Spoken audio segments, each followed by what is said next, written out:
PYQ की series में आज 2013 का एक क्वेश्चन करते हैं। क्वेश्चन कह रहा है कि consider the following statements. Inflation benefits the debtors.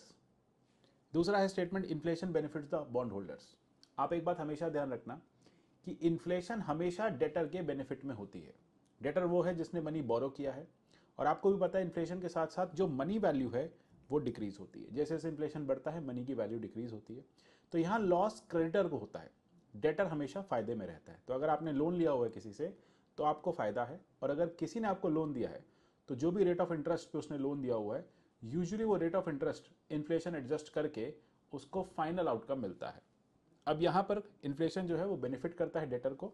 तो अगर आप एक डेटर हैं तो आपके लिए हमेशा इन्फ्लेशन बेनिफिशियल है। लेकिन अगर आप बॉन्ड होल्डर हैं, inflation benefits the bond holders. देखो बॉन्ड होल्डर यहां पे कौन हो गया? बॉन्ड होल्डर को हम लेमन में क्रेडिटर मान लेते हैं। बॉन्ड होल्डर वो है जो इंटरेस्ट अर्न करता है। अभी मैंने आपको क्या बताया कि अगर आपने लोन लिया हुआ है कहीं से, अगर आप डेटर हैं, अगर आप इंटरेस्ट ईएमआई पे कर रहे हैं तो इन्फ्लेशन आपके लिए फायदेमंद है। लेकिन अगर आपने किसी को पैसा दिया हुआ है तो बॉन्ड होल्डर कौन होता है?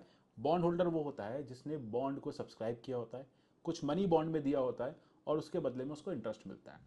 तो जहां जहां पे आपको इंटरेस्ट मिलेगा इन्फ्लेशन आपके लिए बेनिफिशियल नहीं है, और जहां पे आपको इंटरेस्ट देना है इन्फ्लेशन आपके लिए बेनिफिशियल है।